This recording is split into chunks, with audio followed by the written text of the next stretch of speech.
Bismillahirrahmanirrahim. Assalamualaikum warahmatullahi wabarakatuh. Alhamdulillah, bertemu kembali dengan saya Muhammad Isrul Mutakin, mahasiswa IAI Al-Qadiri Jember, Prodi PAI, dalam mata kuliah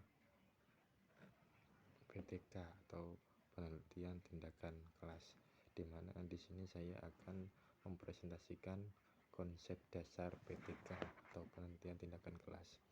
Yang pertama, sejarah dari PTK, penelitian tindakan kelas.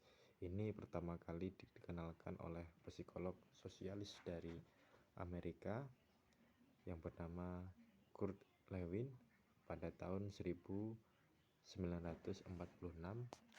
Selanjutnya, ide ini dikembangkan oleh ahli lainnya.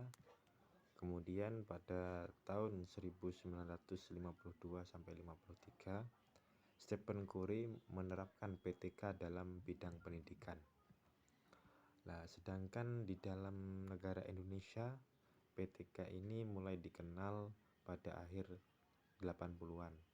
Pada saat itu masih belum dikenal dengan dan masih dapat pro kontra pada keilmiahannya. Namun pada saat ini PTK menjadi salah satu varian penelitian dan kajiannya dalam karya ilmiah, sehingga laporan PTK dapat dimanfaatkan untuk pendidik untuk mendapatkan angka dalam meningkatkan karirnya. Pengertian PTK dalam bahasa Inggris disebut Classroom Action Research, adalah penelitian tindakan yang dilakukan oleh guru dengan tujuan memperbaiki mutu praktek pembelajaran di kelasnya. Tujuan dan juga manfaat PTK, yang pertama secara rinci tujuannya yaitu meningkatkan mutu isi, masukan, proses dan hasil pendidikan dan pembelajaran di sekolah. Yang kedua, membantu guru dalam mengatasi permasalahan pembelajaran di dalam maupun di luar kelas. Yang ketiga, meningkatkan profesionalitas pendidik dan tenaga kependidikan. Yang keempat, menumbuhkan budaya akademik di lingkungan sekolah sehingga tercipta sikap proaktif dalam meningkatkan dan perbaikan mutu pendidikan dan pembelajaran. Karakteristik dari PTK ini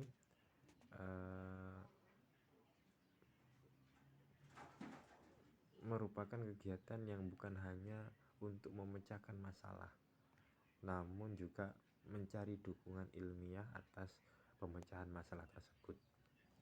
Kemudian PTK ini juga merupakan upaya penting dalam pengembangan profesi guru melalui aktivitas berpikir kritis dan sistematis serta pembiasaan dalam menulis dan membuat catatan. Yang ketiga, permasalahan dalam PTK ini berasal dari permasalahan yang nyata yang terjadi di dalam maupun di luar kelas.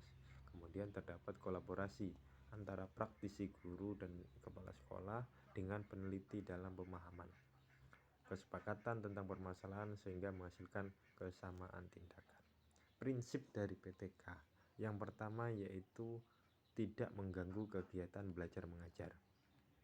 Yang kedua, masalah yang dikaji harus benar-benar nyata, tidak dibuat-buat. Metodologi penelitian yang efektif, sistematis dan efisien. Kemudian berkesinambungan, tidak terbatas pada pembelajaran dan kelas tertentu. Kemudian memperhatikan etika dan tata krama penelitian. Kemudian fokus PTK sendiri yang pertama yaitu siswa yang diamati ketika sedang beraktivitas. Yang kedua, guru pada saat mengajar. Yang ketiga, media pembelajaran. 4, evaluasi dan hasil pembelajaran. Dan yang kelima, lingkungan sekolah. Jenis-jenis dari PTK atau penelitian tindakan kelas yang pertama yaitu PTK diagnostik. Yang kedua, PTK partisipan. Yang ketiga, PTK empiris. Dan yang keempat, PTK eksperimental.